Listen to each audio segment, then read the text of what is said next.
और उसके मद्देनज़र जो हम लोगों का जदयू का भी मानना था कि इस बिल को संयुक्त प्रवर समिति में भेज के केंद्र सरकार ने यह एक अच्छा कदम उठाया है।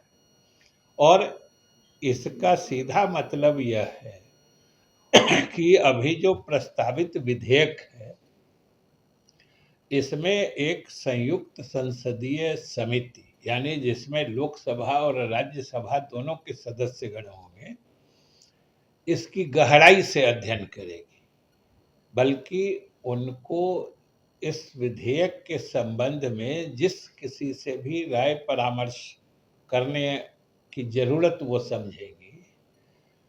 पनोरमा ग्रुप, जो सोचता है वो करता है। आपके अपने सपनों का आशियाना। नमस्कार, आप देख रहे हैं सिटी पोस्ट लाइव और मैं हूं आपके साथ प्रभाकर पांडे। आपको बता दें कि जल संसाधन मंत्री विजय चौधरी का बयान वक्फ बोर्ड को लेकर आया है। उन्होंने कहा है कि वक्फ बोर्ड संशोधन विधेयक जो बिल है वो संसद में पेश किया गया है। इसी के साथ वह संयुक्त प्रवर समिति को भेजा गया है। केंद्र सरकार ने अनुरोध किया था और अब इसको प्रवर समिति देखेगी। इसमें जो भी अल्पसंख्यक के लोग होंगे इसमें भाग लेंगे और अपनी राय रखेंगे। ये केंद्र सरकार का बहुत अच्छा पहल है, क्योंकि विपक्षी दलों ने जिस तरह से भ्रम फैलाया था मुसलमानों के बीच में कि वक्फ बोर्ड में बहुत सा फेर बदलाव होगा और वक्फ बोर्ड को ख़त्म कर दिया जाएगा, इस तरह की बातें, इस तरह की भ्रम जो है वो विपक्षी के द्वारा फैलाया गया था। लेकिन अब इस पर संसद में जो भी इस पर बातचीत होगी ये ट्रांसपेरेंट होगी और ट्रांसपेरेंसी इसमें आएगी। अब वक्फ बोर्ड के ऊपर जो 40 कानूनों के ऊपर जो बातचीत होगी इसमें पारदर्शिता आएगी। अब भ्रम की स्थिति मुसलमानों में नहीं रहेगी। ये केंद्र सरकार का बहुत बढ़िया पहल है। और क्या कुछ कहते नजर आए विजय चौधरी इस सभी मुद्दों के लेकर, पहले आप इनका बयान सुने। आप सब लोग को मालूम है कि कल संसद में वक्फ बोर्ड संशोधन विधेयक 2024 पेश किया गया था और इसको पेश करने के तत्काल बाद ही केंद्र सरकार ने स्वयं अनुरोध किया और लोकसभा अध्यक्ष के द्वारा इसे एक संसद के संयुक्त प्रवर समिति को भेज दिया गया है, इस पर गहन रूप से विचार विमर्श करने के लिए। यह एक उचित और सराहनीय कदम है कि वक्फ बोर्ड संशोधन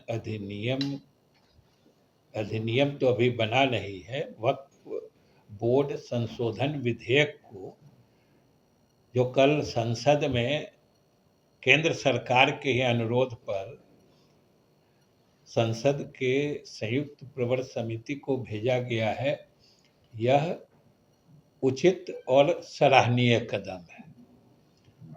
पूरा देश जानता है, हम लोग बिहार में भी जानते हैं कि जब से इस विधेयक की चर्चा प्रारंभ हुई थी उसी समय से अल्पसंख्यक समाज के लोगों में कुछ चिंताएं, आशंकाएं और कुछ भ्रांति की स्थिति शुरू से ही पनप रही थी कि पता नहीं इस बिल के माध्यम से क्या होगा, वक्फ को सरकार ले लेगी या वक्फ जिस मकसद से किया जाता है उससे इतर कोई सरकार व्यवस्था कर रही है।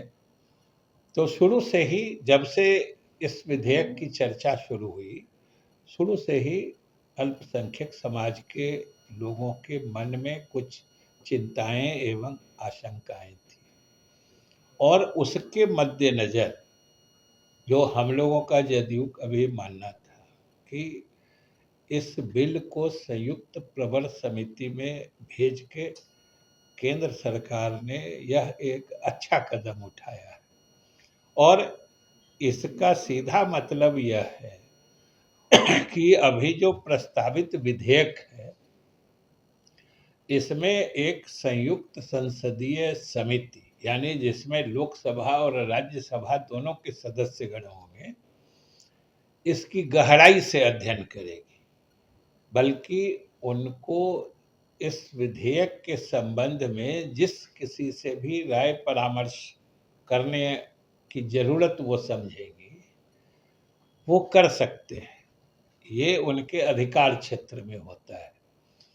तो स्वाभाविक रूप से जब इस विधेयक का गहराई से अध्ययन होगा, संसदीय समीक्षा होगी, तो इससे जुड़ी जितनी आशंकाएं हैं, जितनी चिंताएं हैं, उनके संबंध में भी विमर्श होगा। तो अब उम्मीद यह है कि जो भी अल्पसंख्यक समुदाय के संगठन हैं या वक्फ प्रबंधन से जुड़े जो भी संस्थाएं हैं, इदारे हैं, वो सब अपनी चिंताओं को इस प्रवर समिति के समक्ष पहुंचाने की कोशिश करेंगे, जिससे कि उनके संबंध में विमर्श करे समिति।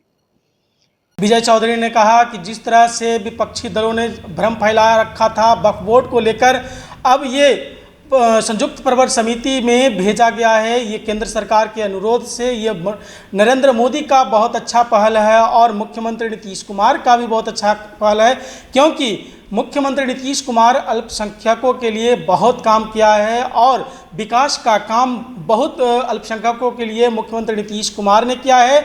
इसी के साथ विजय चौधरी ने कहा, आरजेडी के लोग ने जिस तरह से विशेष राज्य के दर्जे को लेकर छूटी हुई गाड़ी को पकड़ना चाह रही है, इसको लेकर मैं कहना चाह रहा हूं कि नीतीश कुमार पहले भी विशेष राज्य के दर्जे को लेकर मांग कर चुके हैं और इसको लेकर नीतीश कुमार केंद्र में भी गए और जिस तरह से हाई कोर्ट ने इसको निरस्त किया, अब केंद्र सरकार इस पर पहल करेगी और मुख्यमंत्री नीतीश कुमार भी पहल करेगी। लेकिन जिस तरह से विपक्ष इसको लेकर चिल्ला रहे हैं, चिल्लाने से कोई हल नहीं होने वाला है, क्योंकि ये छूटी हुई गाड़ी है।